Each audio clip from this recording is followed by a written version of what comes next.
we are sitting here with Tony and Scott of Quantum 5, Q5 as I've heard it. It's like a whole new thing. Thanks for joining us, gents. Thanks Yeah, for it's having great us. to be here. Yeah, and thanks for doing that thing you guys are doing. We love it. Yeah, we're very much aligned. Awesome. Yeah. Oh no, there is a lot of alignment, and I think one of the really big pieces of alignment, actually, Paul wrote a book a few years back. The dealerships that I was a part of were transitioning the way that the store process goes, and we're still in this place in our industry where what the consumer's asking of us in their engagement with us is still not being met by what we actually do. And you in particular are in the dirt with the actual experience that is being presented by dealerships every day. Yeah. Where do you see what we need to change, like right now, as the biggest impact factor to how our business interacts with clients? It's a great question. And when we talk about frictionless sales, we automatically think about a process that the salesperson or advisor, if it's frictionless service, that they have to follow. And it starts internally, it starts mentally, right? Like you have to first start thinking of, how can I be more aware of what the customer's saying, right? I think too often we're thinking of, wait, what's the next step? What does my manager want me to say? And we start course correcting instead of connecting, right?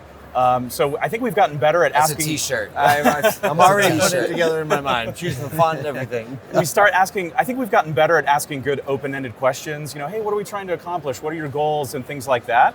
Unfortunately, the answers start coming and we start thinking, uh-oh, I'm not supposed to talk about that. Or wait, that's later in the process or something like that, rather than truly listening and connecting and asking good follow-up questions, probing and paraphrasing and letting the customer know that we really wanted to have a conversation. This just wasn't a step to get to my next step in the process. Oh, it's such a great, just to piggyback on that, I love that you say that because it's very true with the customer. So much of what we do is focused on listening and being present in the conversation. We always say we're trying to help teach our salespeople, service people, customer-facing people to have a conversation with people again.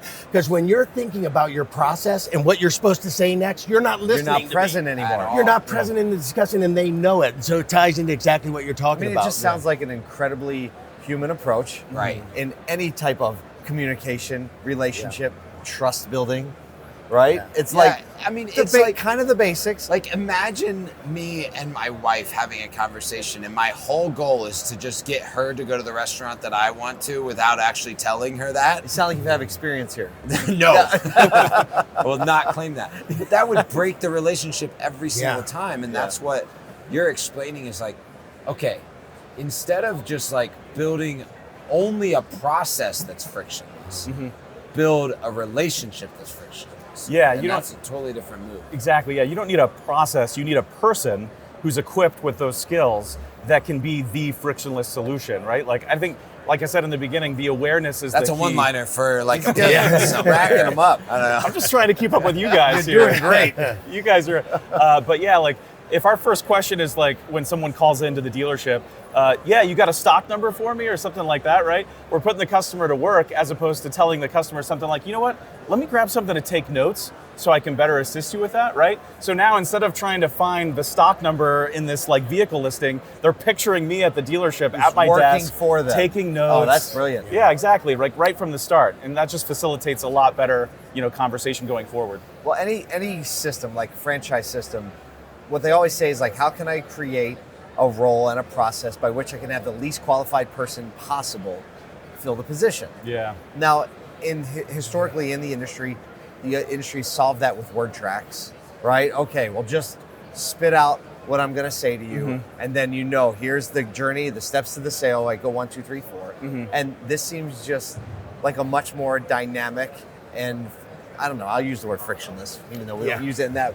but way to get somebody like I'll say the word emotionally engaged with it, because that's really what it is. Like what you just said is triggering actually an emotion in me where I all of a sudden feel like someone is like my advocate. Yeah. As opposed to someone that's just gonna, I'm already nervous and you're asking me for information that I'm not familiar with because I don't use stock numbers in the normal life. Right. And so like all of these things just really bring emotion and humanity into the process. But to expand on your question, Kyle, because we know what the customer wants and we know how to deliver that, but when is the dealer body? When are we going to what's going to be that moment that serves as the catalyst for change? We know it's out there. It's not that we know what the customer. It's that we know what we want. Like, how is it? And I think it's in every business. How is it that we get into the business vertical that we're in, and all of a sudden we eject ourselves from our own humanity, abandon the way we act in every other scenario? Yeah. Because we are a customer too. The one delivering that, you do the same process and have the same level of expectation. Yeah. Yeah. So what do you think would be the catalyst moment? Like, when do we actually go?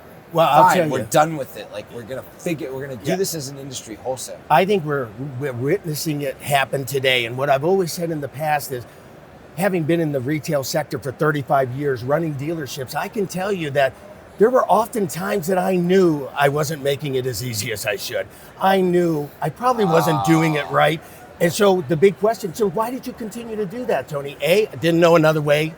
Fear of that my processes that I've been trained on for 30 years were rooted in control and manipulation. And that's how I won. That's all I knew. So you want me to... Now we're getting into it. You want me to give up control and go into an advocacy base, help them buy? I mean, I heard advocacy and I thought, I'm not, that in our world, that meant you were a weak salesperson. You were folding to whatever the customer said. Yeah. And what's happening today, the reason it went that way for so long is because as dealers, we weren't holding ourselves accountable to a higher standard. Nobody was. But guess who's holding us accountable? I said the road to the sale is dead. It's been dead for decades.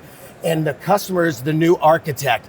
And what we wouldn't do as a dealer body, what we wouldn't do, guess who's doing it now? Third-party big online vendor. We're watching it happen. Yeah. We won't do it, they're gonna do it. And so I say, the person who you gotta worry about are not these big box online retailers, the Amazons, that's happening. Who you gotta worry about is that dealer down the street who has realized and crossed over and said, you know what, I have to change. I have to figure out how to make it easier for our customers to buy a car, part, or service, or a product. Yeah. Yeah. And the customer is gonna say, they're just gonna stop. Yeah. So it's going to happen on its own. Back out. Yeah. We're done. We're going to back go out, over go somewhere here, else. and they're going to back out. Yeah. I think between the two of you, you've just exposed so much in our industry that is, we don't talk about that. Yeah. We talk about how do we fix the technology? How do we fix the process? How do we become human again as an industry? And so I think that's the theme of this. Tony Scott, thank you so much for spending a little bit of time. Congrats on what you're doing with Quantum 5 and for, coming out of the 30 years and recognizing and coming to this and saying, this is who I was. It can't be that way anymore. That's movement for our industry. Thank you, Kyle. Thank you, Paul. Yeah. Thank you, guys.